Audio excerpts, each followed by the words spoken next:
noches. La Cátedra Alfonso Reyes del Tecnológico de Monterrey y el Museo del Noreste, MUNE, les dan la bienvenida para continuar este ciclo de conferencias Nuevas perspectivas sobre la Revolución Mexicana 1910-1940, impartida por Alan Knight. Esta noche la conferencia versará sobre el tema La Revolución Mexicana en un contexto global. En este apartado contaremos con la aportación y comentarios del historiador, y los comentarios al final estarán a cargo de la doctora Ana Portnoy. Ella ha impartido cursos de historia en la Universidad Autónoma de Nuevo León, en la Universidad Nacional Autónoma de México, en la Universidad Iberoamericana, también en la Universidad de Monterrey y en el programa de maestría de Dux en Monterrey. Revoluciones son momentos en que el mundo se pone al revés, las antiguas jerarquías se derrumban y se presenta la posibilidad del cambio radical, provocando esperanzas y temores. Esta no es la política cotidiana conforme las antiguas reglas del juego. Es una nueva política experimental, mientras que se reformulan las reglas de una manera radical. Por tanto, sostengo la idea de las grandes revoluciones sociales, como fenómenos específicos y raros en la historia. Y con este enfoque se necesitan dos breves matizaciones más.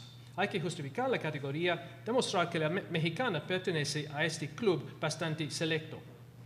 Muchos expertos están de acuerdo que existe esta categoría de grandes revoluciones, y la distinción se remonta a la caída de la Bastilla en 1889, sino antes.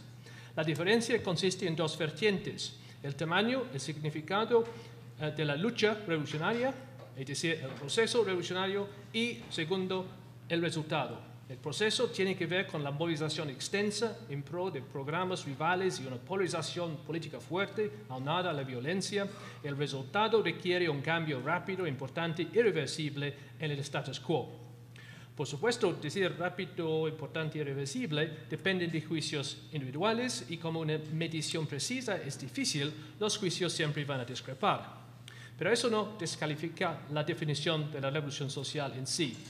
En cuanto a la rapidez, sería irreal esperar un cambio estructural de día a noche. La mayoría de las revoluciones, incluso las comunistas, y sin duda la mexicana o la francesa, necesitaron años para alcanzar sus resultados. En el caso de México, yo diría casi 30 años, 1910 a 40 más o menos. Vale notarse también que la relación entre el proceso, la lucha revolucionaria y el resultado no es necesariamente proporcional. Los 10 años de lucha sangrienta en México produjeron un resultado menos radical que los 2 años de lucha menos extensa en Cuba. Además, ha habido procesos revolucionarios, guerras civiles intensas, que nunca dieron lugar a resultados proporcionales, como la violencia colombiana, por ejemplo. También es posible tener resultados revolucionarios, es decir, cambios estructurales radicales que no surgen a raíz de procesos revolucionarios de lucha intensa violenta. Por ejemplo, las revoluciones de terciopelo, de la Europa oriental, 1989, y quizás, en ciertos casos, la primavera árabe actual, al menos en Tunisia, quizás Egipto. En cuanto a sus resultados, esas fueron revoluciones en el sentido de cambios radicales, o puede ser que va a ser así, todavía no sabemos, pero ocurrieron cuando el antiguo régimen se desplomó de adentro, sin una larga lucha o confrontación. Además, la revolución no es el solo camino hacia el cambio radical. De hecho, es un camino muy costoso, y debemos evitar la tentación de romantizarlo. Y recomiendo las novelas de Azuela como antídotos contra el romanticismo de CIA revolucionario. Además, las revoluciones deben verse en sus contextos, como elementos en procesos de cambio más amplio. Hacen su papel con las materias disponibles, y sus resultados son constreñidos por las condiciones de donde arrancan. Las revoluciones en sus sociedades agrarias pobres, donde generalmente ocurren, son poco apropiadas para iniciar la construcción de una limpia democracia liberal o de un comunismo igualitario, a cada cual conforme a sus necesidades, como dijo Marx, especialmente cuando el proceso revolucionario involucra matanzas y mucha destrucción material. En consecuencia, las promesas tanto de la democracia liberal, en el caso mexicano, como el comunismo igualitario democrático en Rusia resultaron huecas. Por supuesto, se puede debatir qué tan radical debe ser una revolución para ser calificada como revolución social. Pero hay cierto consenso en la literatura, así como consenso acerca de cuáles revoluciones en la historia del mundo son realmente grandes revoluciones y cuáles pertenecen, digamos, a la segunda división de meras revueltas. No es fácil cuantificar la distinción, que así queda algo arbitrario. Algunos analistas, como Ramón Ruiz, más recientemente Macario Schettino, que cité ayer, niegan a la Revolución Mexicana su estatus de revolución debido a que no alcanzó el grado de cambio necesario. Ramón Ruiz, en particular, establece una definición muy exigente. Una verdadera revolución, dice, debe transformar el modo de producción económico, lo que quiere decir que solamente las revoluciones comunistas se merecen esta etiqueta. Además, una definición tan estrecha, dogmática, excluye a las revoluciones nacionalistas y antiimperialistas, aun cuando éstas combinan tanto el proceso como un resultado, a mi modo de ver, revolucionario. En México, el movimiento de la independencia fue, yo creo, revolucionario, ya que reemplazó un antiguo régimen colonial y monárquico con un nuevo Estado, si bien no cambió el modo de producción económico. Igualmente, la Revolución Mexicana involucró una intensa lucha por el poder, inició 2 décadas de reforma, de tal manera que el México de Cárdenas era muy diferente del México de Don Porfirio. También era muy diferente del México hipotético que hubiera resultado si la revolución no hubiera ocurrido. Por ejemplo, si Díaz hubiera arreglado la sucesión presidencial con Mastino, manteniendo rasgos del antiguo régimen, quizás bajo una nueva presidencia con Bernardo Reyes o algo así. Una mirada hacia el resto de América Latina en los años 30 sugiere que este México hipotético, sin revolución, hubiera sido muy diferente del México cardenista. Las revoluciones sociales, entonces, son procesos históricos distintos al estilo de las guerras totales. Pero el hecho de que una categoría así existe y tiene cierta utilidad descriptiva no quiere decir que necesariamente podemos formular las leyes de moción que rigen su comportamiento, como por ejemplo pensó Trotsky. Ha habido varios esfuerzos académicos para entender las etapas de las revoluciones, diciendo que pasan por periodos moderados, radicales, después la reacción, que más que nada deriva de la Revolución Francesa, pero es un esquema que para mí no funciona muy bien en el caso ni de la Revolución Mexicana ni la cubana. Menos que el otro extremo, hay historiadores que consideran que toda explicación revolucionaria que va más allá de los detalles muy descriptivos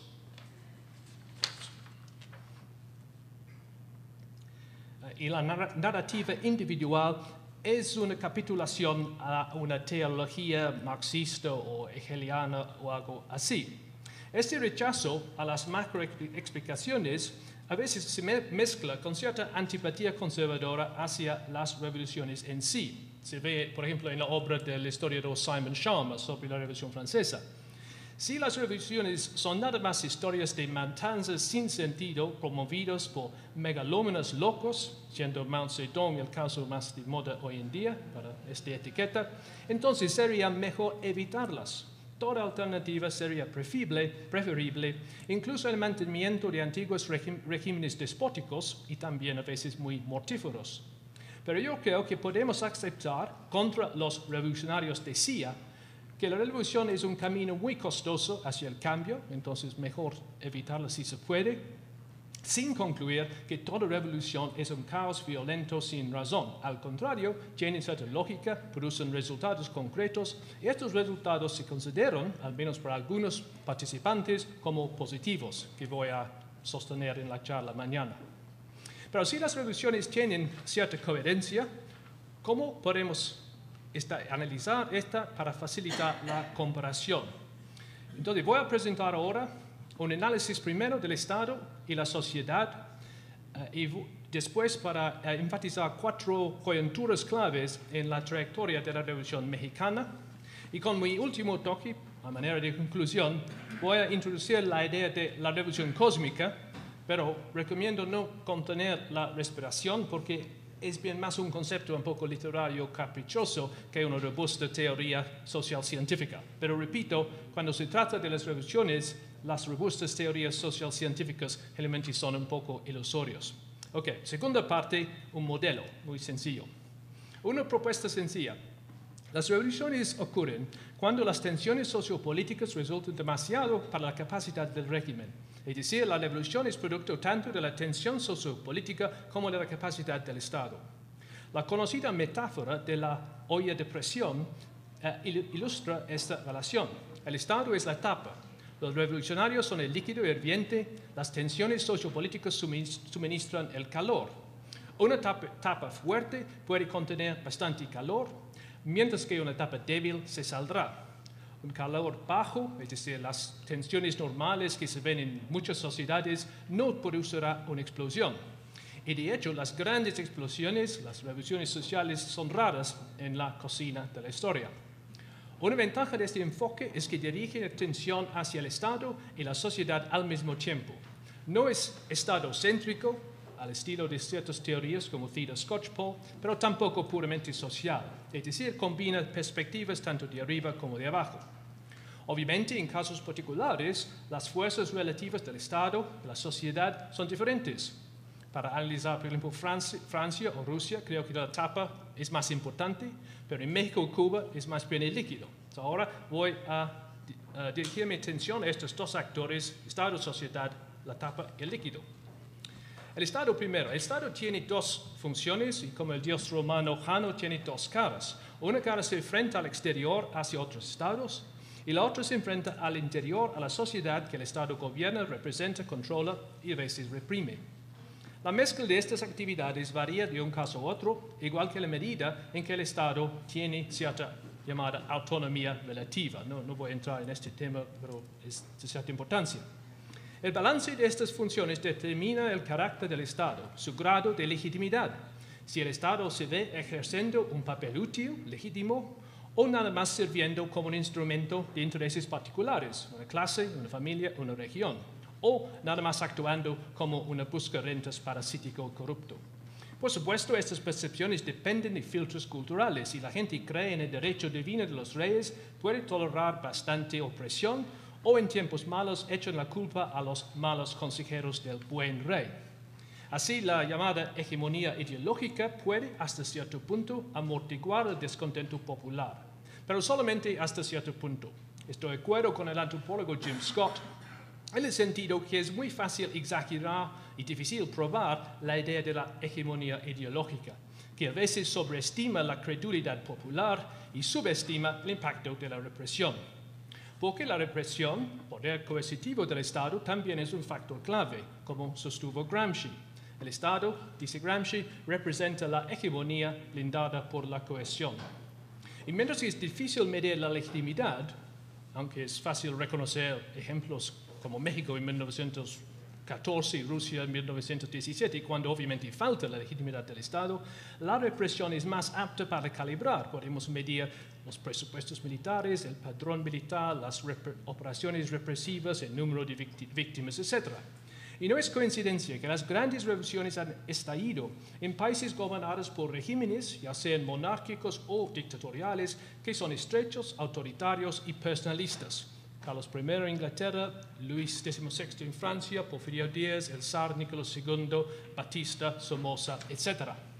Las bases ideológicas de estos regímenes obviamente fueron muy diferentes, pero todas carecieron de instituciones representativas y dependieron del poder arbitrario, autoritario, personalista, tanto a nivel local como a nivel nacional.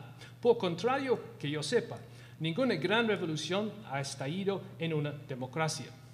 La explicación sencilla es que estos regímenes autoritarios son más dispuestos a promover, menos dispuestos a detectar y contrastar las crecientes tensiones sociales. Los gobernantes fácilmente se encierran en la política de camarilla, lejos de la vida cotidiana en la calle o en el campo. De ahí los conocidos ejemplos de la altanería y el desdén oficial. Por ejemplo, la respuesta de la reina María Antonieta cuando la Revolución Francesa, cuando le dijeron que los franceses carecían de pan, y ella contestó entonces que comen pastel. O la respuesta de Pablo Escandón, gobernador de Morelos, a unos campesinos que en vísperas de la Revolución se quejaron de su falta de tierras, dijo el gobernador, que cultivan ellos en una maceta. Hacia 1910, el propio Porfirio Díaz, héroe liberal, patriótico, populista en el pasado, se había vuelto más distante, más cosmopolita, incluso más blanco, se ven los retratos, debido a sus 34 años en el poder.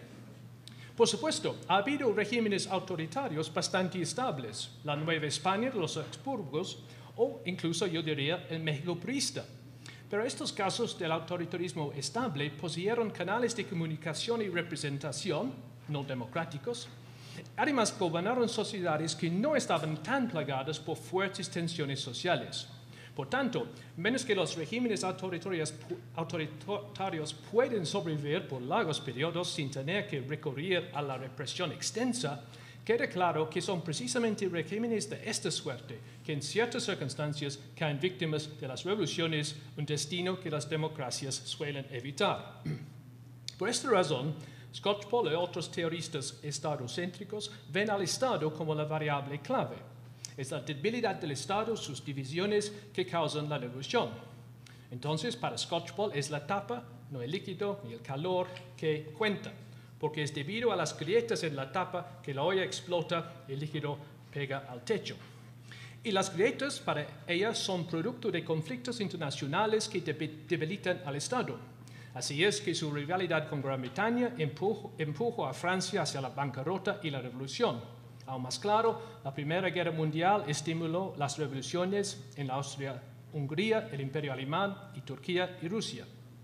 China también sufrió una serie de derrotas a manos extranjeros, cayó víctima a intervenciones imperialistas que estimularon una fuerte respuesta nacionalista. El combustible básico de la Revolución China, dice Steve Smith, fue, cito, un nacionalismo antiimperialista con elementos clasistas. Sin embargo, esta tesis de una revolución estimulada por las presiones externas no funciona muy bien en los casos de México, tampoco de Cuba. Ni México ni Cuba estaban involucrados en costosas carreras bélicas, tampoco habían sido derrotados en guerras. Díaz había reducido el gasto del padrón militar. Batista, es cierto, había aumentado ambos, pero para reprimir la oposición, no para enfrentarse a enemigos externos. Tanto México como Cuba, es cierto, albergaron una gran cantidad de inversión directa extranjera. Pero tal inversión, a mi modo de ver, en sí no es una causa del descontento. Como demuestra, por ejemplo, la historia de otros países como Estados Unidos, Canadá, Australia, Argentina, Uruguay. Es decir, no se puede asumir que la inversión extranjera en sí es un estímulo a la protesta. A mi modo de ver, entonces la inversión extranjera en sí es cualitativamente diferente, tanto en su carácter como su impacto, de la intervención directa, coercitiva y humillante que China experimentó a manos de las grandes potencias. No es sorprendente entonces que en China el nacionalismo revolucionario y la xenofobia cobraran mucho más fuerza que en Rusia, México o Cuba. Por tanto, la tesis de Skocpol, para mí, no nos ayuda mucho en cuanto a dos de las grandes revoluciones latinoamericanas, la cubana y la mexicana. El inglés James Harrington dijo de la revolución inglesa del siglo XVII, cito, que fue el colapso del gobierno que causó la guerra civil, no la guerra civil, el colapso del gobierno.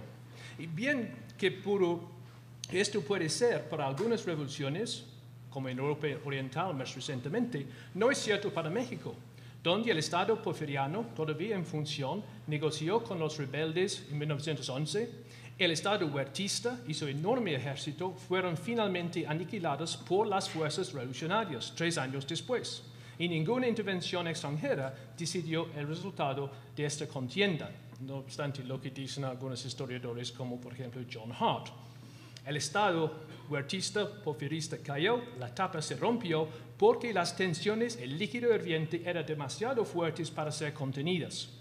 Es posible que una tapa más fuerte hubiera podido contener la presión, quizás, pero Huerta aumentó el ejército a 250,000 y dedicó gran parte del gasto público a él y no obstante perdió la guerra. Un contrafactual más plausible sugiere que la revolución se podría haber evitado, quizás, no por una tapa blindada, sino una tapa con válvula de escape, capaz de dejar salir el vapor, disminuir la presión. Es decir, si Díaz hubiera actuado de otra manera, haciendo concesiones a la oposición, quizás, repito, nombrando a Bernardo Reyes como vicepresidente. Y podemos esbozar escenarios parecidos en otros casos de gobiernos que cayeron debido a la revolución. Pero repito, los gobernantes autoritarios de larga duración no rinden el poder de buena gana y muchas veces son insensibles a las muestras de la oposición. Si en el caso mexicano las explicaciones estadocéntricas de arriba, de la tapa, no sirven, ahora volvemos a las sociales, las que se enfocan en el líquido, el calor. Estos son más difíciles de analizar. El Estado es un actor colectivo muy obvio, más obvio que la sociedad, es el gran recaudador de estadísticas que hace posible, por ejemplo, evaluaciones cuantitativas. La sociedad civil, por contraste, es reacia al análisis estadístico, especialmente hace un siglo. Además, los debates sobre el papel de los varios grupos sociales son viejos y muy inconclusos. Hay ejemplos de los que debaten sobre el papel del proletariado contra los campesinos o varios grupos de campesinos, los ricos, los medianos, los pobres.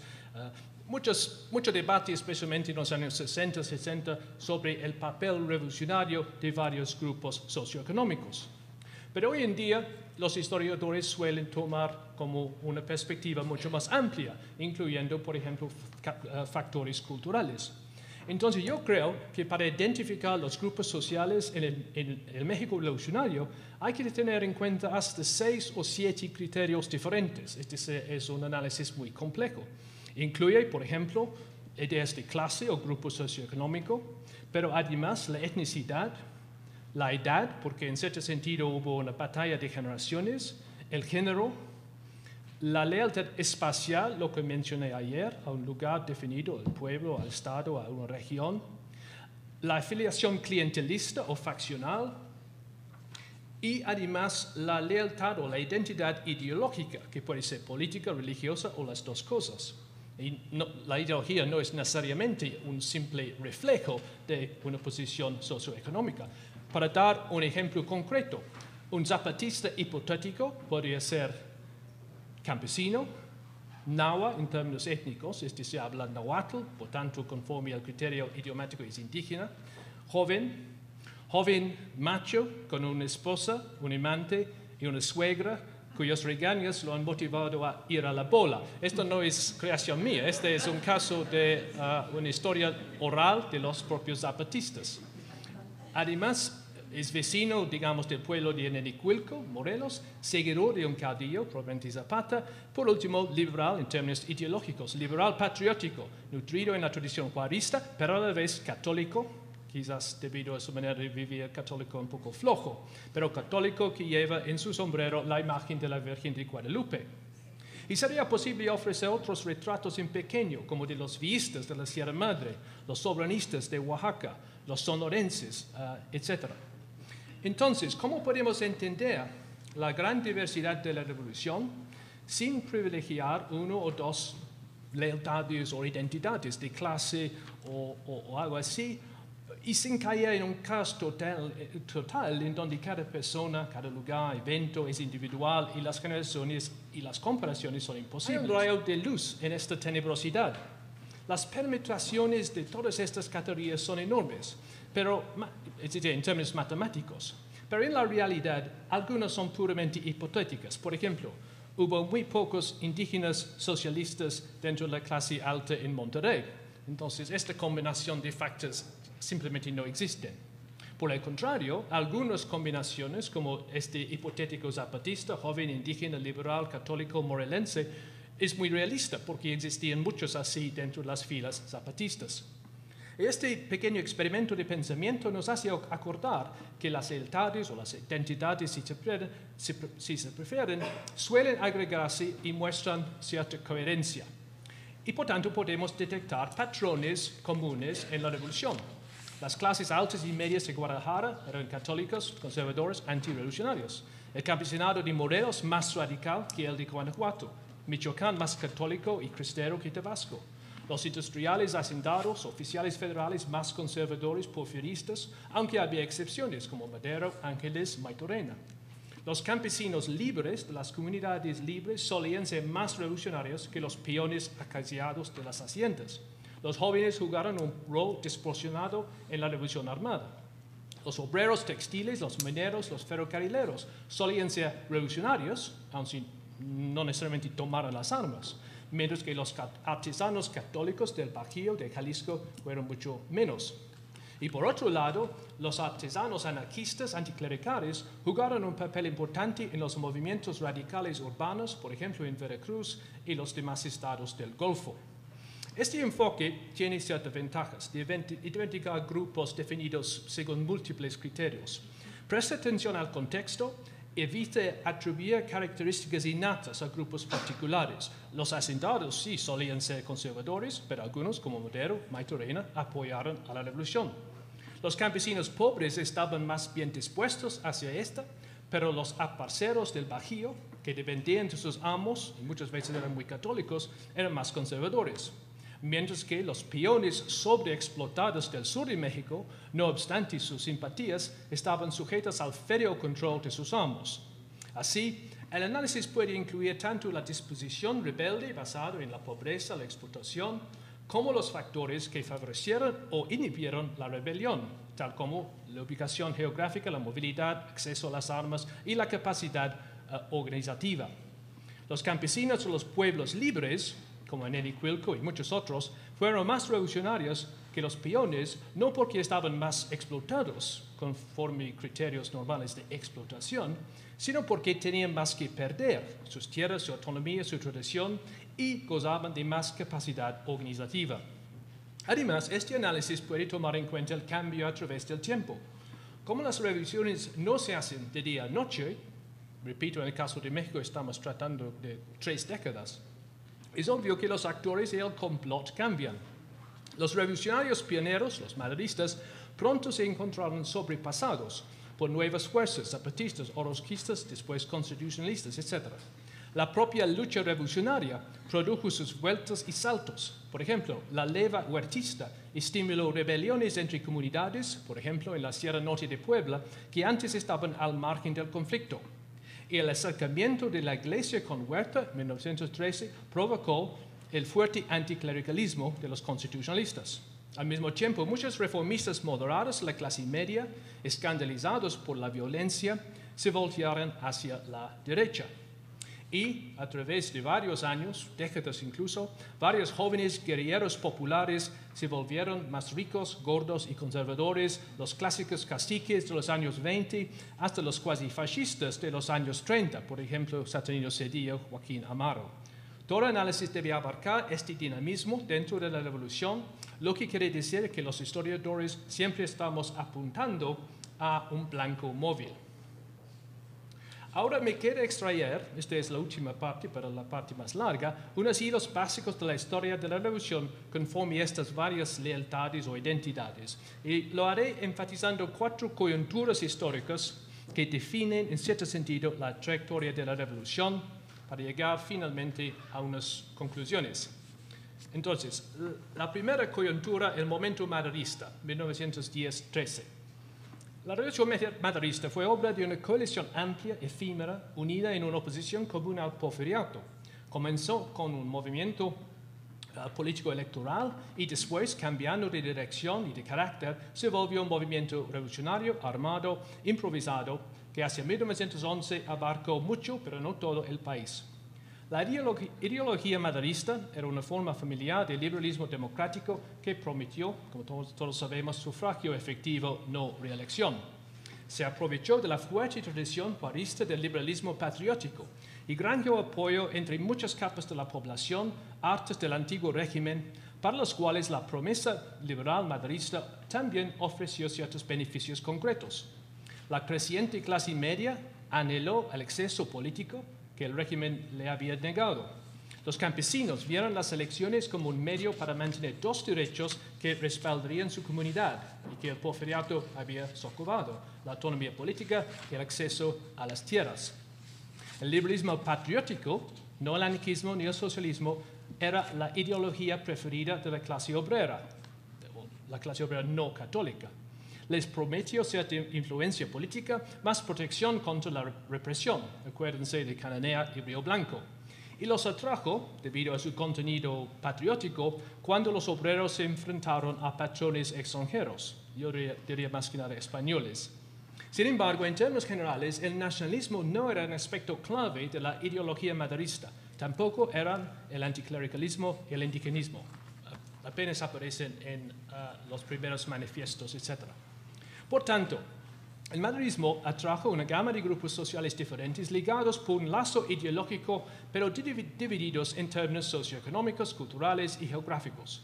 Como enfatiza Arnaldo Córdoba, era un programa bastante tradicional que remontó al juarismo en la Constitución de 57.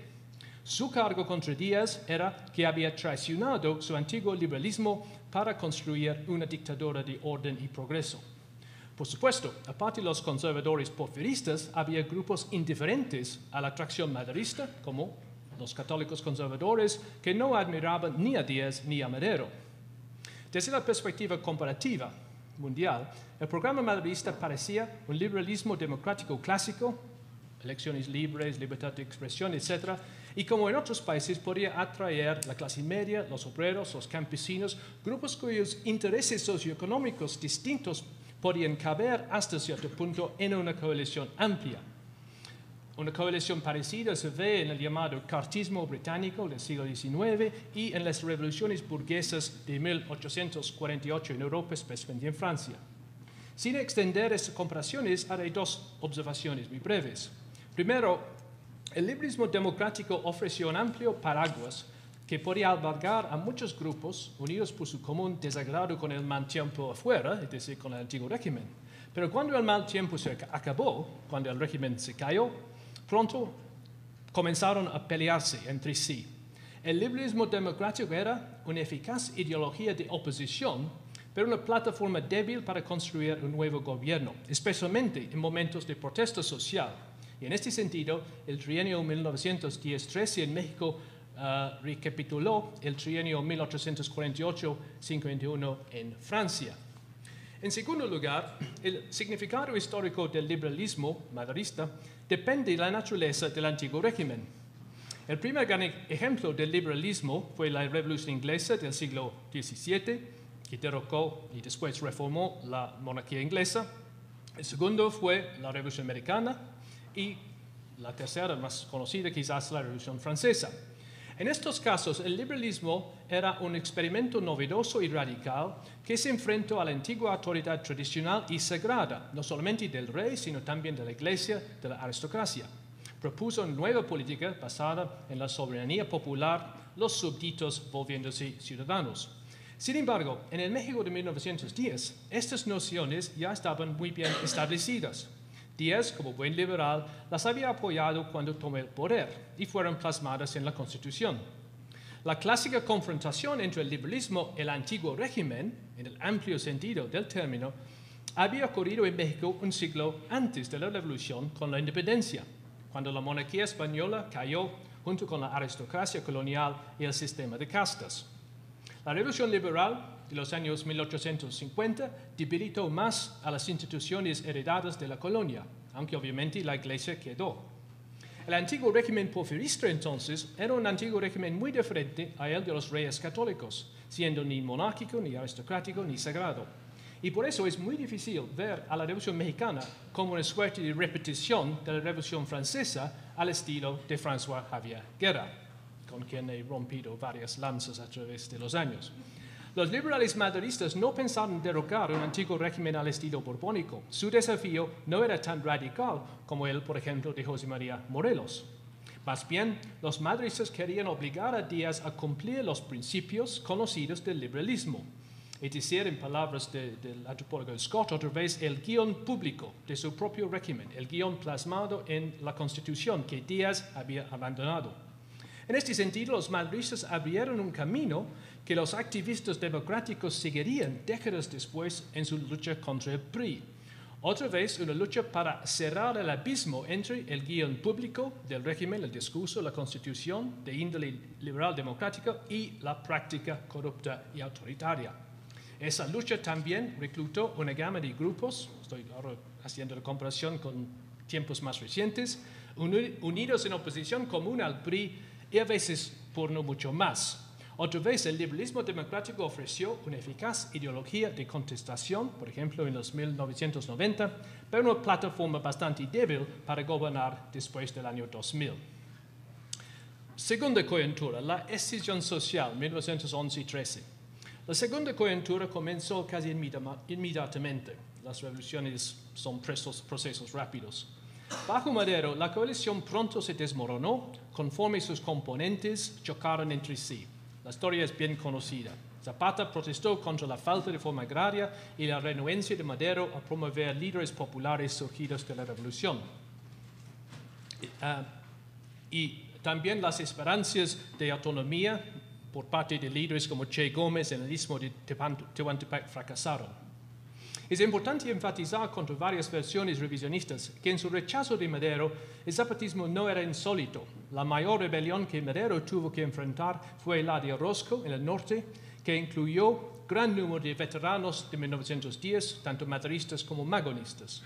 Para enfrentarse a estas rebeliones, Madero confió en el ejército federal porfiriano y en eso la apoyaron varios maderistas de la clase media preocupados por el trastorno social, y ellos se apartaron de sus principios liberales en favor de políticas de represión y protección de la propiedad. Por tanto, el liberalismo maderista nunca se afianzó. Las elecciones fueron manipuladas y la prensa fue censurada. El sistema político estaba sin duda más abierto que durante el porfiriato. Sin embargo, después de las grandes esperanzas de 1911, la tendencia subsecuente era hacia el control y el cierre político, mitigado es cierto por la crónica debilidad del régimen maderista. Como en Francia en 1848, la coalición liberal pronto se desagregó conforme sus divisiones de clase. El régimen dobló hacia la derecha y los radicales se alejaron. Menos que en Francia los obreros urbanos representaron el radicalismo, en México fueron más bien los campesinos, especialmente en los pueblos libres, como los zapatistas. Los obreros urbanos mexicanos, menos numerosos, marginales a la lucha armada a principios, se aprovecharon de las oportunidades del nuevo régimen, que por su parte vio a la clase obrera organizada en sindicatos, sociedades mutualistas, clubes políticos, como menos amenazadora que el campesinado y como potenciales aliados electorales. En ciudades como Tlaxcala, Tampico, Torreón, los obreros jugaron un papel importante en la turbulenta política electoral del periodo. Muchas veces estos obreros activistas eran artesanos, no trabajadores de fábrica. Menos que estos, el proletariado clásico, eran una minoría reducida. Y fuera de ciertas ciudades textiles como Atlisco y Orizaba, mucho más débiles, por ejemplo, que sus contrapartes en Rusia. Aunque la política de los obreros era a veces explícitamente radical, a veces socialista, anarquista, raramente comunista, la mayoría de los obreros urbanos eran liberales, reformistas y economísticos, es decir, organizaron sindicatos, buscaron ganancias concretas y fraguaron alianzas pragmáticas con los nuevos políticos. Aunque algunos obreros también se aliaron con los campesinos, por ejemplo en Tlaxcala se ve el fenómeno muy común en Rusia de los obreros campesinos que alternaban entre el campo y la fábrica. Muchos, especialmente los artesanos cultos de las grandes ciudades, despreciaban a los campesinos como analfabetos, supersticiosos y revueltos. La civilización urbana rechazó la barbarie rural. Y los factores culturales entonces combinaron con el interés económico para dividir a los obreros urbanos y los campesinos. Otra vez México parece diferir de China, donde la división entre estos dos grupos subalternos era menos, y también de Rusia, donde debido a la gran migración del campo a la ciudad era mayor. Un indicador interesante siendo que en Moscú había más hombres adultos, en la Ciudad de México más mujeres. ¿Por qué? Porque en Moscú los migrantes fueron hombres que se fueron a trabajar en las fábricas, pero los migrantes que fueron a México no fueron obreros industriales, sino sirvientes domésticas. En México el combustible revolucionario estaba en los pueblos, por tanto la descripción de Eric Wolf de una guerra campesina me parece acertada. Y cuando surgió el radicalismo urbano, muchas veces reflejó el discurso, las ideas y el contenido social de los artesanos más que de un proletariado industrial masivo al estilo de Moscú. Como sabemos, Madero cayó debido no a la protesta popular, sino a un golpe militar, la clásica sanción latinoamericana para un gobierno reformista impopular. Como el general Kornilov en Rusia, el golpista triunfante Huerta favoreció, brevemente ensayó, una doble contrarrevolución que anularía los avances democráticos de Madero y aplastaría el campesinado insurgente zapatista y otro. El golpe huertista aclaró la situación, derrocado, asesinado. El presidente mártir Madero se volvió un símbolo de la democracia y la de resistencia constitucional. Y la mayoría de los rebeldes populares, Zapata y otros, reanudaron su lucha como parte de una nueva coalición antihuertista. Así, la vana lucha de Huerta contra los constitucionalistas replicó la batalla de Díaz contra de los maderistas 3 años antes, pero en mayor escala, con movilización militar extensa, grandes campañas convencionales, mayores pérdidas tanto de vidas como de recursos materiales. Pero ahora se ven dos tendencias nuevas de gran importancia que voy a juntar bajo la tercera etiqueta, que es el giro jacobino, tercera coyuntura. El giro jacobino 1913 en adelante. La caída de Madero demostró el fracaso del liberalismo moderado. Madero había conciliado a la antigua oligarquía, favorecido al ejército en recompensa, ellos lo habían matado. Huerta hizo caso omiso de las elecciones, pero al mismo tiempo sus enemigos, llamados constitucionalistas, concluyeron que ahora era tiempo no para más ingenuo liberalismo, sino una nueva y dura realpolitik. Esta involucró una política social más radical, una realización que la revolución debe promover la reforma agraria y laboral, primero para garantizar su triunfo contra Huerta y segundo para atar a las masas al flamante Estado revolucionario. Este giro social es bien conocido y se ve primero en los célebres decretos de Carranza. Pero los revolucionarios también implementaron una nueva dura política de purgas, imposiciones y control. No obstante su etiqueta constitucionalista, practicaron una forma de populismo militar, por ejemplo en las dos grandes convenciones en Aguascalientes y Querétaro. El poder, pudieron haber dicho anticipando a Mao Zedong, crece del cañón de un fusil.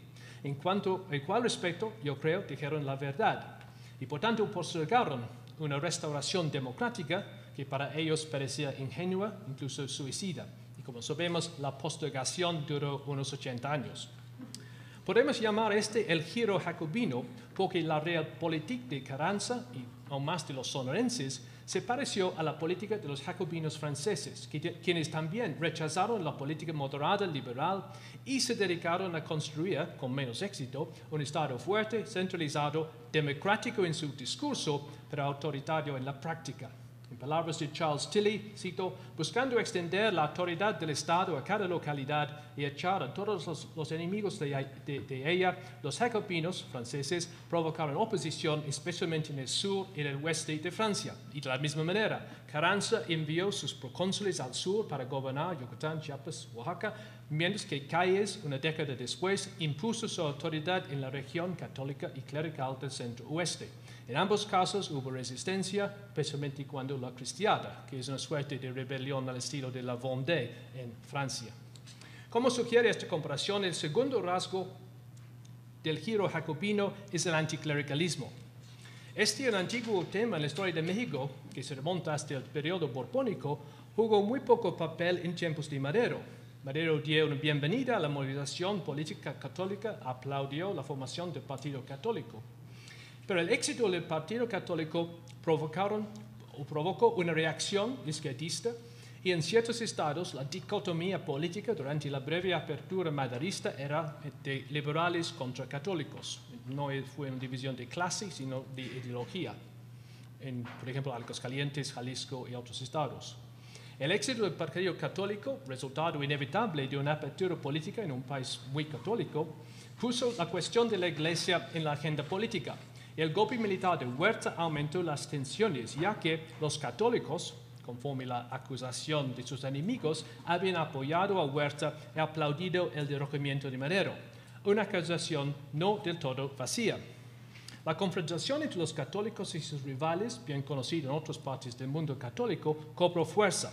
La competencia pacífico-electoral dio lugar a una lucha mucho más fuerte y hasta maniquea entre el bien y el mal, la luz y las sombras, la ilustración y el oscurantismo medieval. Obviamente, esta es la perspectiva revolucionaria anticlerical. Los católicos tenían su propia perspectiva. Las semejanzas con el jacobinismo francés son obvias. Como sus compañeros franceses, los jacobinos mexicanos utilizaron el nombre de vez en cuando, cerraron las iglesias, expulsaron a los curas, destruyeron los íconos y trataron de establecer una suerte de religión cívica basada en el nacionalismo secular y revolucionario. El paralelo llama aún más la atención si consideramos otras revoluciones. En Rusia y China, el nuevo Estado revolucionario atacó a la religión, pero el conflicto entre Estado e Iglesia nunca llegó al punto como en México en los años 20, cuando dominó la política nacional y provocó una masiva rebelión. Tampoco tuvo tanto impacto el conflicto en Cuba, donde la Iglesia era más débil que en México. Y por tanto, Castro podía tomar una actitud relajada frente a la Iglesia y sus medidas iniciales anticlericales se suavizaron a fines de los 60 cuando, por supuesto, el Estado cubano se las arregló con una iglesia progresista post-Medellín bastante diferente a la iglesia que los mexicanos enfrentaron 40 años antes. Y de hecho, si buscamos ejemplos de jacobinismo comparables al mexicano del siglo XX, no se encontrarán ni en Rusia, ni en China, tampoco en Bolivia, sino en España, donde en los años 30 el conflicto entre el Estado y la Iglesia fue aún más agudo y violento. El giro jacobino en México dio a la revolución un carácter distinto, que, repito, otras revoluciones del siglo XX no tenían. En cierto sentido, era una reversión a un patrón más antiguo, evidente en Francia, es decir, la política de la reforma político-cultural. Los jacobinos mexicanos no querían trastornar la economía capitalista, sino llevar a cabo un programa para racionalizar y nacionalizar a sus ciudadanos. Estas son palabras de Lin Hunt sobre la Revolución Francesa, pero creo que tiene relevancia para los sonorenses también. Liberándolo al pueblo de las garras de la Iglesia y atándolo al proyecto emancipador del Estado. Pero este aparente atavismo político tuvo su lógica, tanto en México como en España en los años 30. La Iglesia Católica era una potencia poderosa en la sociedad, ya no tanto por sus recursos materiales, sino debido a su prestigio social, su influencia ideológica y su palanca política. Además, no era una iglesia gastada, un débil vestigio de la colonia. Era una iglesia en marcha, que había aprovechado la paz porfiriana para fortalecer su organización y extender su alcance cultural. Impulsadas por Rerum Novarum, la bula del Papa, florecieron nuevas asociaciones laicas y la política de masas de la Revolución dio un impulso adicional. De ahí el éxito del Partido Católico y de otros grupos laicos. La lógica del jacobinismo, pues, era comprensible. El histórico jacobinismo francés había enfrentado al antiguo régimen basado en la alianza del trono y del altar. Por tanto, el trono fue derribado en Francia y el altar fue humillado temporariamente. En México, el trono había desaparecido hace un siglo, pero el altar quedaba. De hecho, parecía un altar cada vez más impresionante, rodeado por los fieles, adornado por los exvotos que demostraron, en ojos de los revolucionarios, el fanaticismo y la conciencia falsa del pueblo común. Eso no debe sobrevivir, especialmente en el nuevo mundo de la política de masas. En particular, los líderes revolucionarios que compitieron con rivales católicos, por ejemplo Luis Morones y la CROM, la Confederación Laboral, fueron anticlericales tanto por necesidad política como por convicción ideológica. Los jacobinos mexicanos no tuvieron que denunciar al monarquismo o el señorialismo, que ya no existían, pero debido a su filosofía, su ambición, su propio interés, vieron a la Iglesia como una amenaza mortal. Así, México reiteró el antiguo conflicto entre Iglesia Católica y Estado jacobino que Francia había iniciado y que España también experimentaría con más ferocidad en los años 30. Si el conflicto Iglesia-Estado suministró el calor, México tenía los ingredientes necesarios para el líquido también. El jacobinismo mexicano tuvo un perfil sociocultural bastante claro. Era precisamente urbano, letrado, masculino, generalmente pequeño burgués o plebeo.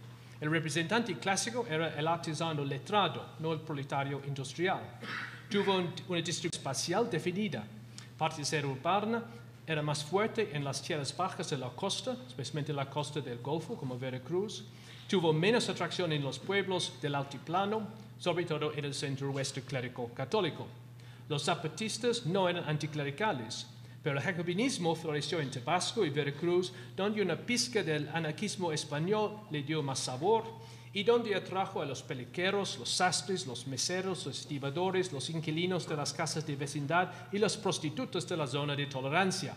Aquí entonces vemos una falla clave en la, digamos, cultura política revolucionaria de la época. Por un lado, los pioneros rebeldes agrarios, como Zapata, productos de los pueblos libres, católicos a su estilo, dispuestos a un discurso liberal patriótico tradicional, y por otro, los radicales urbanos, letrados, anticlericales, dispuestos a un discurso más cosmopolita, libresco, que podemos llamar la gran tradición del jacobinismo europeo. Por un lado, Emiliano Zapata, patriota, macho, aficionado al licor, a los caballos, a las corridas, a las mujeres.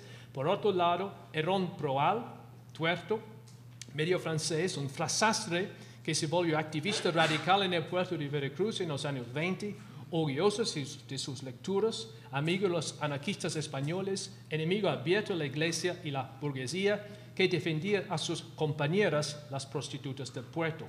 Tomando en cuenta la brecha entre la ciudad y el campo, no es sorprendente que estos dos grupos, los pioneros rebeldes agrarios y los jacobinos urbanos, seguían sus propios caminos diferentes, y cuando sus caminos cruzaron, por ejemplo, cuando los zapatistas entraron en la Ciudad de México en 1914, hubo muy poca comprensión o colaboración. Por último, última cuarta coyuntura, el giro cardenista de los 30. La declaración clásica del jacobinismo fue el grito de Guadalajara de Calles en 34, que prometió una revolución psicológica para apoderar hacia el Estado de las mentes de la juventud. Sin embargo, este se escuchó cuando el proyecto que promovía ya estaba en retiro. Calles gobernó México durante los años 20, años de reconstrucción económica, capitalista, política jacobina, y los temas pendientes tenían que ver con la moralidad más que con el modo de producción económico. Pero hacia el fin de la década la economía mexicana se estancó, la guerra cristera asoló el centro oeste.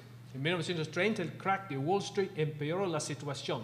Ahora en México, como en Estados Unidos, la depresión provocó nuevas políticas de reforma. En México esto conllevó un cambio tanto de política como de personal, más o menos de los callistas a los cardenistas. Cárdenas suavizó el anticlericalismo, que llegó a su colmo a principios de los años 30 para después declinar. Los años 30 tardíos fueron un periodo de reforma agraria, sindicalización, huelgas, contratos colectivos, nacionalismo económico, más que nada con la industria petrolera.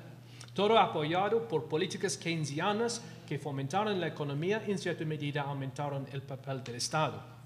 El sexenio cardenista fue el momento cuando México más se acercó al socialismo, en cierto sentido.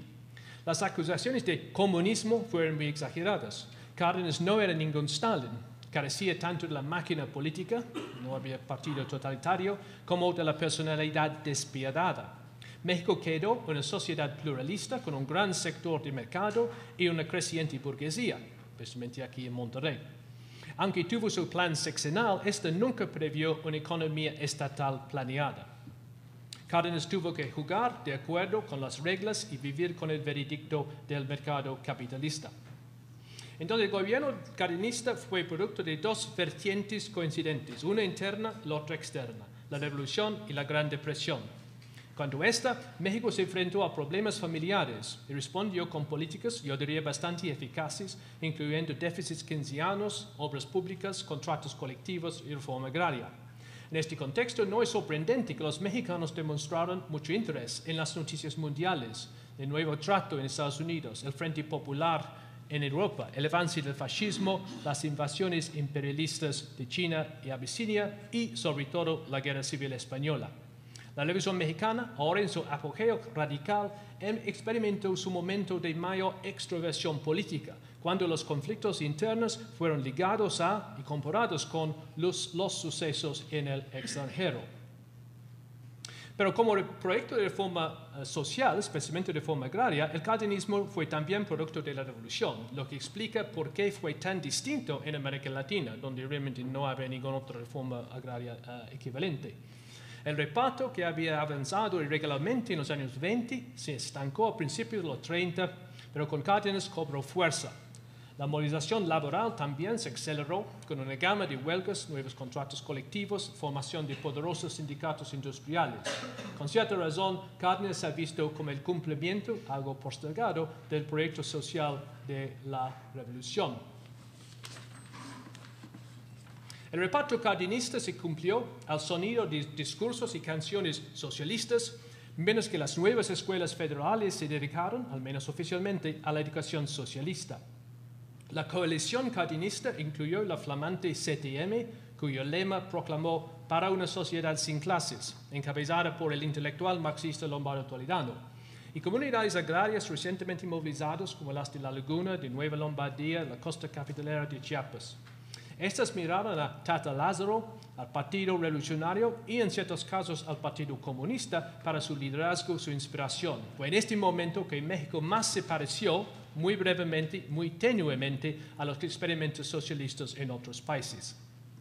Bueno, para concluir, últimos 2 minutos. En términos muy teleológicos, entonces se puede decir que la Revolución Mexicana había avanzado de su punto de arranque liberal democrático maderista a través de la gran escisión social de los años tempranos de la Revolución, Madero contra Zapata, etc., el largo periodo de forjar Estado al estilo jacobino, especialmente con Calles, para llegar a su fase final, a mi modo de ver, la fase cardenista, reforma social, con algunos rasgos socialistas. Por supuesto, el avance estaba lejos de ser unilineal consensual.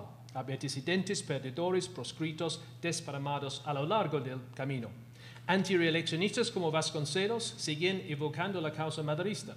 Los callistas lamentaron el bandazo hacia la izquierda con Cárdenas. Antiguos agraristas como Soto y Gama se quejaron que las promesas agrarias de Zapata habían sido traicionadas por un Estado colectivista y centralizado. Por supuesto, el propio Vasconcelos también escribió un retrato seductor, altamente mítico, del mexicano, del mestizo híbrido, producto de la mezcla de las civilizaciones indígenas y españolas, que representó un nuevo ser superior. En gran parte fue un autorretrato, miembro de la raza cósmica. De la misma manera que el mítico mexicano de Vasconcelos era un híbrido distinto, se puede decir que la Revolución Mexicana también era una suerte de revolución híbrida, o se puede decir una revolución cósmica. Encarnó 4 proyectos, al mínimo, con su personal particular, productos de las 4 coyunturas. Y ellos también tienen sus paralelos mundiales.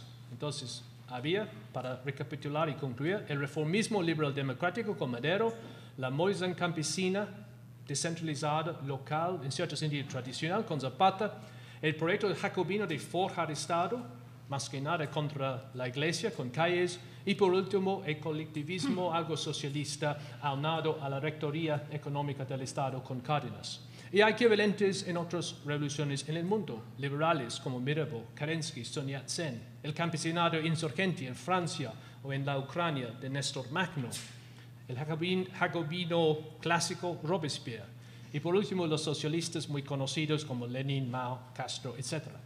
La comparación sugiere que México compartió aspectos de la clásica revolución burguesa al estilo francés con matices del socialismo ruso, chino, cubano, pero la revolución cósmica, la revolución mexicana, no replicó ni uno ni otro modelo.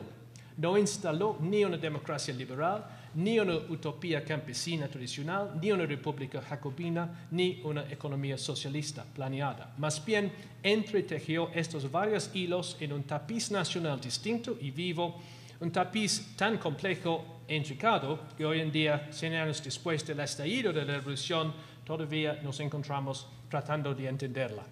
Gracias.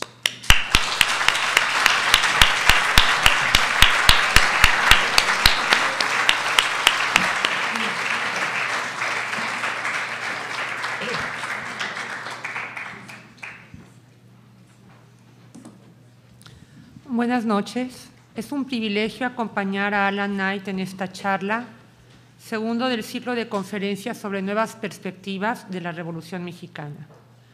Los textos del Dr. Knight son, desde hace más de 25 años, una referencia necesaria en el estudio de la historia contemporánea de México, pues además de una exhaustiva investigación y una narrativa muy amena, tiene una mirada amplia y original que permite lecturas desde otras ópticas, lo que contribuye de manera importante al estudio historiográfico de nuestro México. Si ayer se abocó al análisis de la regionalidad y el matriotismo, la patria chica, hoy nos ha presentado la comparación del proceso revolucionario mexicano con otras revoluciones, es decir, primero la Revolución Mexicana vista desde adentro y ahora, pues, en su contexto más amplio, vista desde afuera.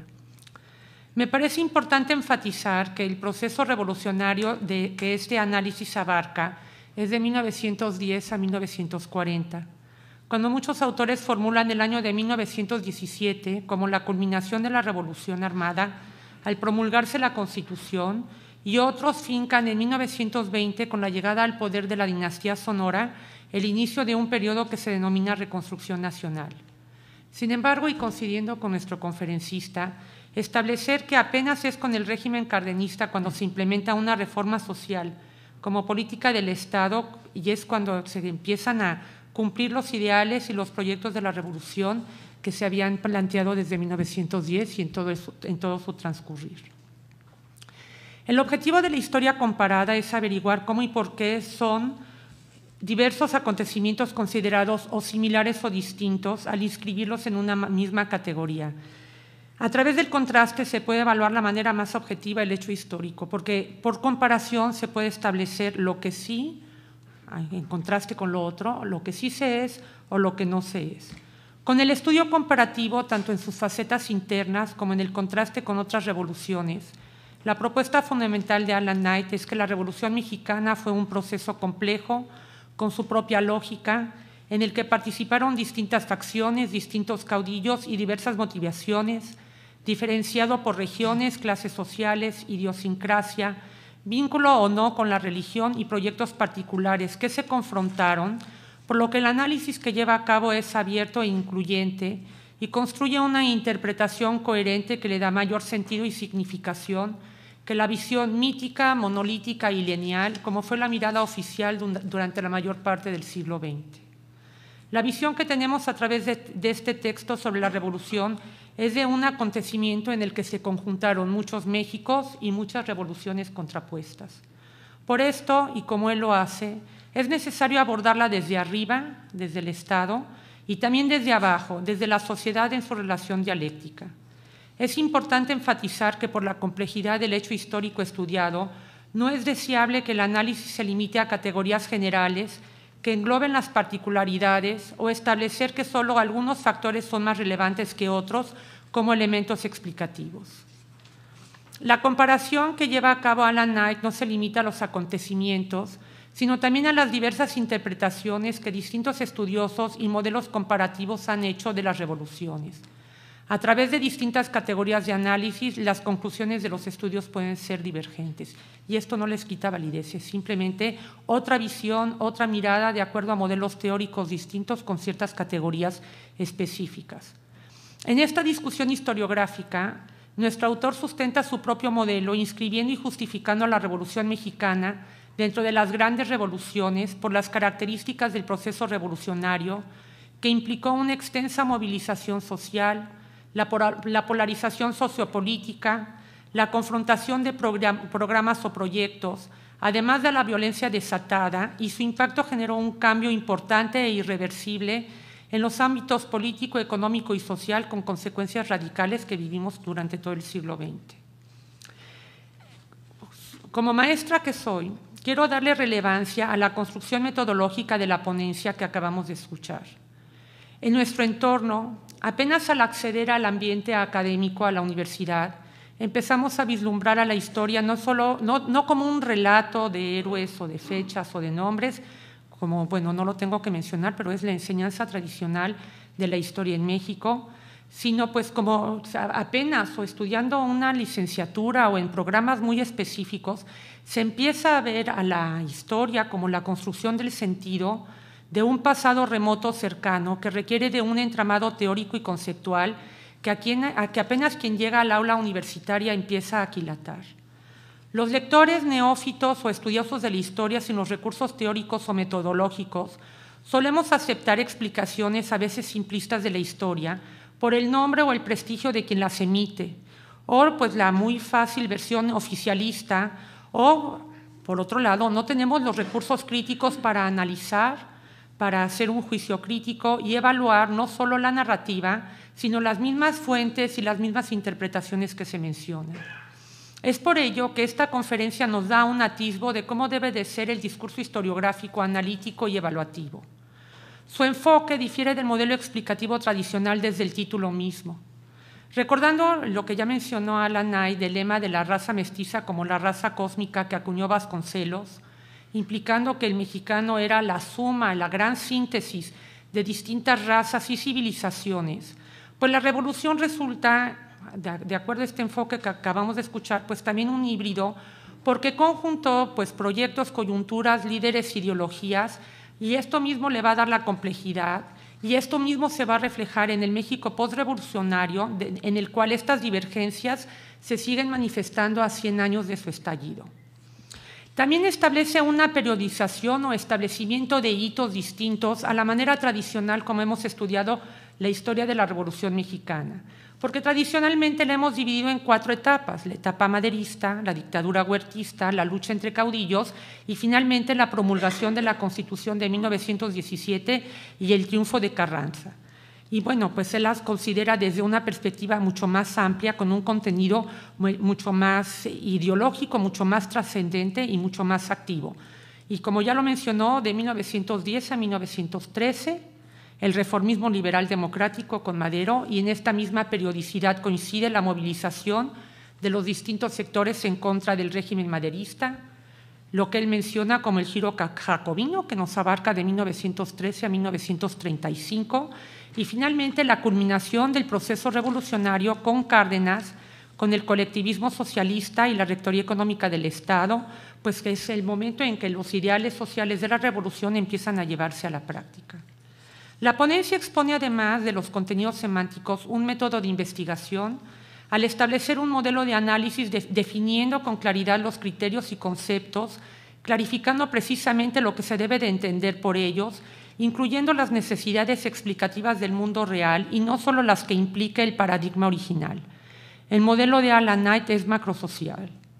Lleva a cabo una discusión historiográfica con distintos estudiosos que mantienen distintos paradigmas sobre los procesos revolucionarios, destacando las aportaciones de unos y difiriendo con otros, lo que enriquece el estudio del acontecimiento al comprender que, de acuerdo a los paradigmas esgrimidos, será la explicación y la evaluación del objeto de estudio.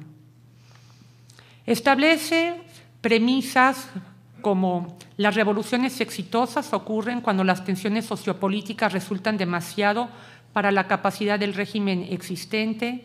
Las grandes revoluciones sociales han estallado en países gobernados por regímenes que son estrechos, autoritarios y personalistas, un destino que las democracias suelen evitar. Hay premisas, hay hipótesis, hay preguntas de investigación. Considera al acontecimiento en sus varios componentes geográficos o sectoriales, puesto que el estudio de la Revolución Mexicana es multifacético, con una diversidad de regiones, de orígenes étnicos, de clases socioeconómicas, de control y ejercicio del poder, de mentalidades, de culturas. Contextualiza, y esto es muy importante, a los actores y a los acontecimientos para poder evaluar su impacto cualitativo. En el estudio sobre las revoluciones, al contextualizarlas, se pueden abordar procesos de cambio dinámico más amplios, producto de ciertas condiciones estructurales y coyunturales, con un cariz y un desenvolvimiento particular. La contextualización permite entender y evaluar si, por ejemplo, los grandes ideales enarbolados por los líderes justificando y legitimando a través de promesas de una sociedad mejor terminaron siendo discursos huecos. Establecer y definir las categorías y subcategorías de análisis para evitar subjetividades y arbitrariedades. Sin embargo, cabe aclarar, las categorías que establece son guías de análisis más que clasificaciones absolutas. A través de las subcategorías se perfilan las discrepancias entre los actores y los escenarios, permitiendo cuestionar qué factores fueron preponderantes o qué regiones más participativas.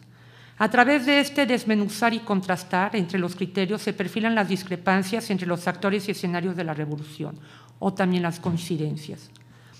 No es posible establecer leyes que rijan los acontecimientos históricos ni categorías absolutas que se apliquen a todos los estudios.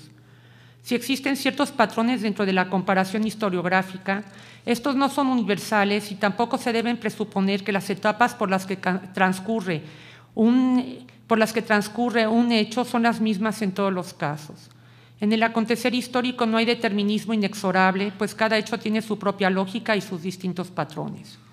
Finalmente, no se pueden establecer generalizaciones sobre las revoluciones sociales. Para iniciar el diálogo con Alan Knight, yo quisiera preguntarle cuáles son los proyectos o los ideales revolucionarios que serían rescatables para el México del siglo XXI, y con esto los invito a que anoten sus preguntas y me las hagan llegar, por favor. Gracias.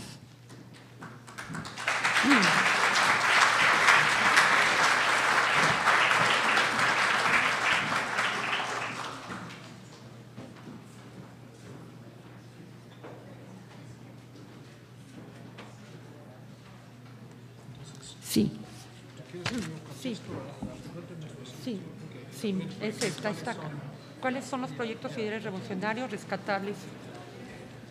Ok, mientras que se organizan las preguntas del público, voy a responder muy brevemente a la pregunta cuáles son los ideales o los principios de la revolución que son rescatables para el México del siglo actual.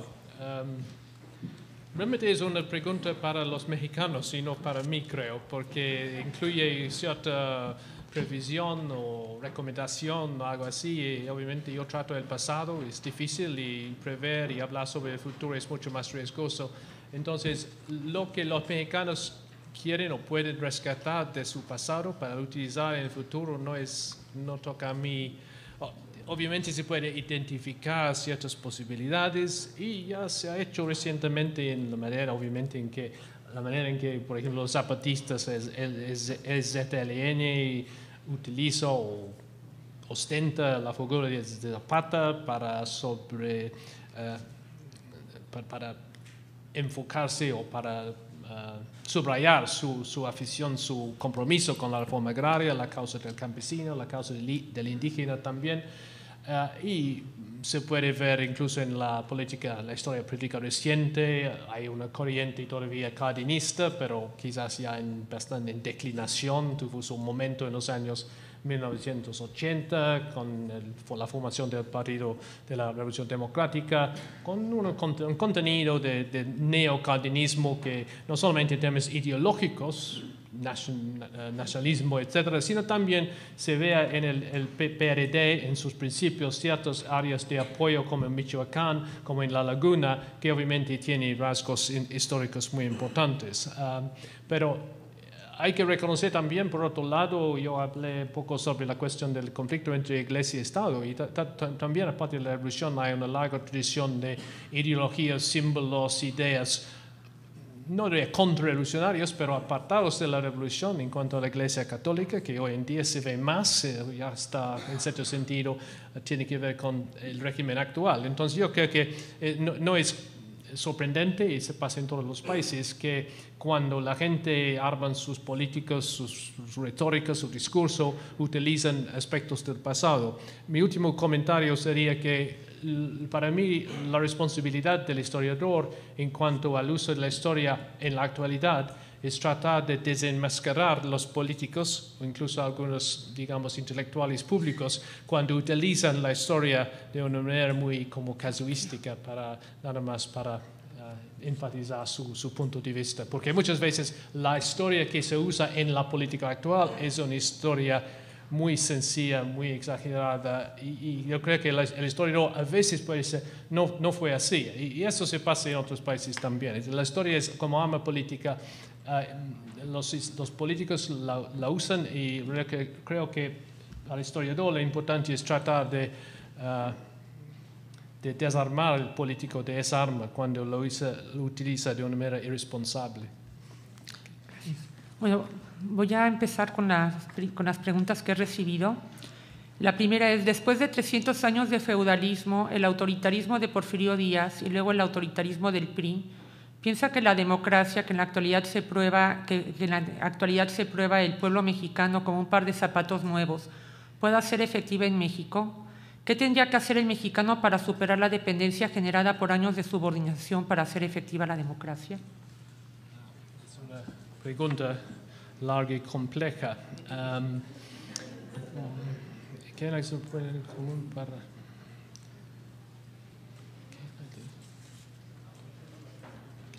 para superar la dependencia por el base? Yo creo que, otra vez, hablando como historiador, yo no sé en qué medida puedo contestar a la pregunta que tiene que ver con cómo hacer la democracia efectiva hoy en día, tomando en cuenta todas las vicisitudes, el peso del pasado. A veces yo creo que el peso del pasado ha sido exagerado, no solamente en México, sino en otros países. A mí me llama la atención la manera en que a través de la historia en México ha habido cambios muy importantes. No es como una trayectoria unilineal y como siempre de problemas de declinación. Hubo periodos de crecimiento económico exitoso. Cuando la revolución, mañana voy a hablar sobre el éxito interrogativa de la revolución. Yo creo, para anticipar un poco en la conclusión, que con la revolución sí había ciertos logros positivos, especialmente en los años 30. Y más recientemente, en cuanto a la democracia, sin elogiar una democracia imperfecta, como muchas democracias en el mundo, hay que reconocer que en los últimos 20 años México, el sistema político mexicano ha cambiado bastante. Por primera vez, yo venía a México en los años 70, cuando Echeverría, y si uno compara el sistema político entonces en pleno dominación priista, leen los periódicos y mira la televisión, los debates políticos, realmente fue otro mundo político. Eso no quiere decir que hoy en día todo va tan bien, obviamente no, hay problemas muy serios, pero yo creo que en cuanto a la democracia, y yo defino la democracia no como una gran utopía, nada más un sistema de gobierno que, como dijo Winston Churchill, mi compatriota, dijo que es el menos mal de todos los sistemas que hemos probado. Es decir, no es una utopía, sino como el mal menor de todos los posibles. La democracia en México sí ha avanzado. Obviamente hay más avances que se necesitan. Entonces no estoy tan negativo o tan pesimista en cuanto al progreso en términos políticos. Obviamente hay muchos otros problemas en México de desigualdad, de violencia, falta de seguridad, que son otros problemas. No es mi responsabilidad tratar de dar soluciones o sugerir soluciones a estos problemas. Si bien la Revolución Mexicana la define como híbrida al estar conformada por varias revoluciones maderista, zapatista, constitucionalista, ¿qué elementos, más allá de las diferencias de cada una, se mantienen en todas ellas para poder hablar de la revolución? No, esa es una buena pregunta. Yo creo que probablemente todas las revoluciones grandes sociales así son híbridas, es decir, una mezcla de grupos, de intereses, de proyectos, de políticas. Pero una razón en donde en México es un poco diferente, comparado al menos con las revoluciones socialistas del siglo XX, la rusa, la china, es que en esas revoluciones el Partido Comunista, ya establecido antes de la revolución, luchó, conquistó el poder, impuso su autoridad. Entonces tenemos estados en cierta medida totalitarios, en donde el partido controla todo el poder, los medios de difusión, incluso con una economía planeada, en inglés se llama command economy, una economía de mando, en donde el gobierno central controla casi todo. En México nunca fue así. Es interesante comparar la manera en que en México el partido oficial nació casi 20 años después del estallido de la revolución, en 1929. Y incluso al principio ese partido fue una confederación muy floja de muchos grupos. Había grupos, partidos, mini partidos, grupos personalistas. El PNR a principios fue así, una amalgamación muy como desagregado de grupos. Y entonces siempre fue mucho más fluida. Y además, retomando el tema de ayer, México siempre en su gobierno, yo creo, tenía mucha heterogeneidad territorial también. A veces hay la tendencia de exagerar la autoridad del gobierno central. Por ejemplo, cuando Cárdenas, hay analistas que hablan del Leviatán, el gobierno tan centralizado, tan fuerte. Obviamente sí hubo crecimiento del poder central, federal, como mencioné ayer, pero incluso con Cárdenas había muchas regiones y grupos que resistieron con éxito al gobierno central en Yucatán, en Sonora, con el gobernador Yocupicio. Entonces yo veo el poder central mucho menos, y por eso, repito, no se puede comparar Cárdenas con Stalin. Algunos críticos, tanto revolucionarios decepcionados como algunos conservadores, le tildaron de ser como el Stalin mexicano, pero no fue así, en términos personales tampoco. Entonces, en México nunca había esa disciplina tan fuerte y tan centralizada, por tanto, yo creo que la revolución siempre mostraba varias corrientes, incluso durante los años 20 y los años 30. Entonces, se puede hablar de la revolución solamente en el sentido que ocurrió en México, en un país soberano. Por tanto, lo que pasó en Tapachulo, Tijuana, tenía que ver con México, con la revolución. Y había obviamente interacción muy compleja entre los varios componentes de la revolución y de todo el país. Por tanto, yo creo, y obviamente quizás en la forma más obvia, la revolución tuvo éxito, como voy a decir mañana, en la medida en que estableció un gobierno no totalitario, no tan fuerte, pero un gobierno más o menos estable, más o menos eficaz. En ese sentido, el gobierno, no estoy hablando tanto del PRI, que viene después, pero el gobierno de Calles y Cárdenas fue una suerte de un gobierno que fue como la revolución hecha gobierno. Y en cuanto a quien representó el Estado, obviamente representó ciertos intereses en vez de otros. Entonces, nunca fue posible realmente representar a todos.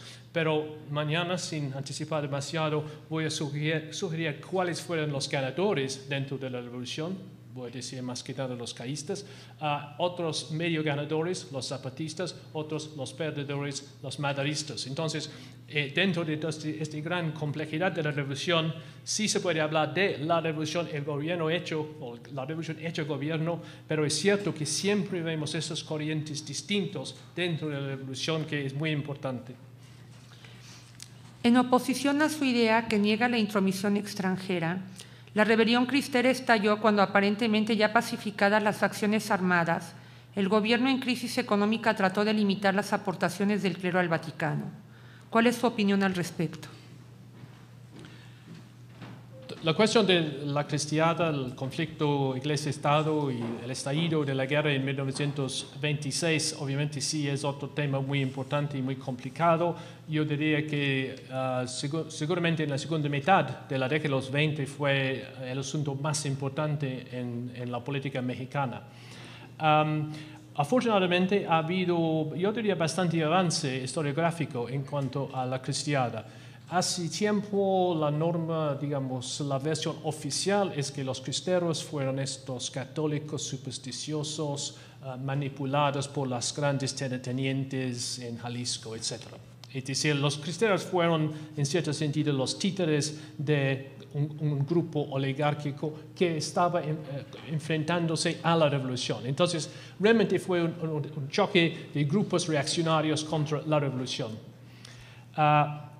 Con la gran obra de Jean Mayer, el francés, ahora es mexicano, el libro de 3 tomos, La Cristiada, Jean Mayer mostró que eso fue no totalmente mítico, pero en gran parte mítico. Es decir, los cristeros no fueron los títeres de nadie, en muchos casos fueron rebeldes espontáneos de su propio grupo, su pueblo. Además, Jean Mayer enfatizó mucho la importancia de la religión en sí, es decir, no se puede asumir que la religión fue la fachada, detrás de la religión había unos intereses socioeconómicos. De vez en cuando quizás Jean iba demasiado lejos en contrastar la antigua ortodoxia. Hoy en día, además, hemos tenido una serie de nuevos estudios muy al fondo. Realmente parece mucho como lo que pasó con la historia de la revolución. Es decir, muchos estudios locales muy al fondo por historiadores tanto británicos como Matthew Butler, norteamericanos, mexicanos. Y lo que ha pasado con la cristiada es un poco como la revolución. Ahora tenemos una cristiada mucho más fragmentada. Sabemos que la cristiada en los altos de Jalisco fue diferente que en Zapopan, que fue diferente en otros pueblos, que en la tierra caliente de Michoacán no es como en la meseta purépecha. Entonces vemos una cristiada como la revolución muy variada. Por último, en cuanto precisamente a la pregunta que tiene que ver realmente con la motivación, el porqué de la política del gobierno, yo no creo, es cierto que tiene razón que más o menos en 26, 27, la economía mexicana se estancó. Es decir, muy antes de la Gran Depresión, la economía estaba así y con la Gran Depresión en 1930 se desplomó. Yo no sé si eso realmente tiene tanta relevancia en cuanto a la cristiada. Sí hay una versión que dice que Calles quería distraer a los mexicanos de los problemas económicos, por tanto armó una guerra con los cristeros. Eso me parece un poco mecánica. Yo creo que Calles realmente, es imposible decirles con toda la certeza, pero yo creo que Calles y los otros jacobinos realmente pensaron que la iglesia fue un gran reto para el Estado revolucionario. En parte porque la iglesia sí se opuso a varias políticas revolucionarias, eso es cierto. El apoyo para Huerta sí hay algo de verdad en eso. Pero además yo creo que en la perspectiva del Weltanschauung o algo de los jacobinos, habían que destruir, o al menos habían que debilitar la iglesia, porque ellos pensaron que el desarrollo de México dependía de tener mexicanos seculares, científicos, racionales. Calles, por ejemplo, le gusta decir que cuando hay una sequía, ¿qué hacen estos tontos campesinos? Tenía una idea bastante paternalista, a veces arrogante. En vez de construir una presa o canales de irrigación, va a la misa y rezan a un santo para que haya lluvia. Entonces, para Calles y otros jacobinos, para ellos, yo creo que el anticlericalismo fue una manera para mejorar México a su manera de pensar. Y por último, otro aspecto muy importante que mencioné de paso, en la nueva política de masas, había una apertura política no totalmente democrática, por supuesto, en donde vemos a varios grupos como los sindicatos cromistas bajo Morones contra los sindicatos y grupos católicos muy fuertes en Jalisco, en Guadalajara. Entonces, para la CROM y los líderes laboristas fue muy importante destruir la amenaza del sindicalismo católico. Entonces, yo creo que había una mezcla de ideas ideológicas, quizás algo de problemas económicos y también, más que nada, yo diría, esta competencia política para realmente movilizar a las masas en este nuevo conjunto, coyuntura política. Y eso fue realmente, yo creo, la causa principal de la cristiada.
Como positivos que voy a sostener en la charla mañana. Pero si las revoluciones tienen cierta coherencia, ¿cómo podemos analizar esta para facilitar la comparación? Entonces voy a presentar ahora un análisis primero del Estado y la sociedad y después para enfatizar 4 coyunturas claves en la trayectoria de la Revolución Mexicana. Y con mi último toque, a manera de conclusión, voy a introducir la idea de la revolución cósmica, pero recomiendo no contener la respiración porque es bien más un concepto un poco literario caprichoso que una robusta teoría social científica. Pero repito, cuando se trata de las revoluciones, las robustas teorías social científicas generalmente son un poco ilusorios. Ok, segunda parte, un modelo muy sencillo. Una propuesta sencilla. Las revoluciones ocurren cuando las tensiones sociopolíticas resultan demasiado para la capacidad del régimen. Es decir, la revolución es producto tanto de la tensión sociopolítica como de la capacidad del Estado. La conocida metáfora de la olla de presión ilustra esta relación. El Estado es la tapa. Los revolucionarios son el líquido hirviente, las tensiones sociopolíticas suministran el calor. Una tapa fuerte puede contener bastante calor, mientras que una tapa débil se saldrá. Un calor bajo, es decir, las tensiones normales que se ven en muchas sociedades, no producirá una explosión. Y de hecho, las grandes explosiones, las revoluciones sociales, son raras en la cocina de la historia. Una ventaja de este enfoque es que dirige la atención hacia el Estado y la sociedad al mismo tiempo. No es estadocéntrico, al estilo de ciertas teorías como Theda Skocpol, pero tampoco puramente social, es decir, combina perspectivas tanto de arriba como de abajo. Obviamente, en casos particulares, las fuerzas relativas del Estado y la sociedad son diferentes. Para analizar, por ejemplo, Francia o Rusia, creo que la tapa es más importante, pero en México o Cuba es más bien el líquido. Ahora voy a dirigir mi atención a estos dos actores, Estado y sociedad, la tapa y el líquido.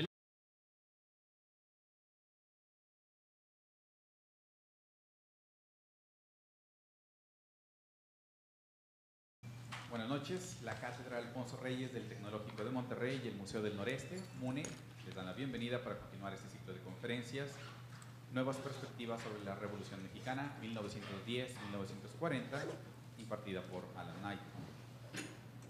Esta noche la conferencia versará sobre el tema La Revolución Mexicana en un contexto global. En este apartado contaremos con la aportación y comentarios del historiador, y los comentarios al final estarán a cargo de la doctora Ana Portnoy. Ella ha impartido cursos de historia en la Universidad Autónoma de Nuevo León, en la Universidad Nacional Autónoma de México, en la Universidad Iberoamericana, también en la Universidad de Monterrey y en el programa de maestría de Dux en Monterrey. Las revoluciones son momentos en que el mundo se pone al revés, las antiguas jerarquías se derrumban y se presenta la posibilidad del cambio radical, provocando esperanzas y temores. Esta no es la política cotidiana conforme las antiguas reglas del juego. Es una nueva política experimental, mientras que se reformulan las reglas de una manera radical. Por tanto, sostengo la idea de las grandes revoluciones sociales, como fenómenos específicos y raros en la historia. Y con este enfoque se necesitan dos breves matizaciones más. Hay que justificar la categoría, demostrar que la mexicana pertenece a este club bastante selecto. Muchos expertos están de acuerdo que existe esta categoría de grandes revoluciones y la distinción se remonta a la caída de la Bastilla en 1889, sino antes. La diferencia consiste en dos vertientes: el tamaño, el significado de la lucha revolucionaria, es decir, el proceso revolucionario, y segundo, el resultado. El proceso tiene que ver con la movilización extensa en pro de programas rivales y una polarización política fuerte, aunada a la violencia. El resultado requiere un cambio rápido, importante, irreversible en el status quo. Por supuesto, decir rápido, importante y irreversible depende de juicios individuales y como una medición precisa es difícil, los juicios siempre en los años 30 sugiere que este México hipotético, sin revolución, hubiera sido muy diferente del México cardenista. Las revoluciones sociales, entonces, son procesos históricos distintos al estilo de las guerras totales. Pero el hecho de que una categoría así existe y tiene cierta utilidad descriptiva no quiere decir que necesariamente podemos formular las leyes de moción que rigen su comportamiento, como por ejemplo pensó Trotsky. Ha habido varios esfuerzos académicos para entender las etapas de las revoluciones, diciendo que pasan por periodos moderados, radicales, después la reacción, que más que nada deriva de la Revolución Francesa, pero es un esquema que para mí no funciona muy bien en el caso ni de la Revolución Mexicana ni la cubana. Menos que el otro extremo, hay historiadores que consideran que toda explicación revolucionaria que va más allá de los detalles muy descriptivos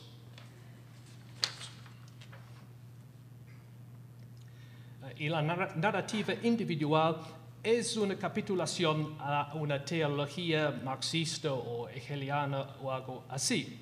Este rechazo a las macroexplicaciones a veces se mezcla con cierta antipatía conservadora hacia las revoluciones en sí. Se ve, por ejemplo, en la obra del historiador Simon Schama sobre la Revolución Francesa. Si las revoluciones son nada más historias de matanzas sin sentido promovidas por megalómanos locos, siendo Mao Zedong el caso más de moda hoy en día para esta etiqueta, entonces sería mejor evitarlas. Toda alternativa sería preferible, incluso el mantenimiento de antiguos regímenes despóticos y también a veces muy mortíferos.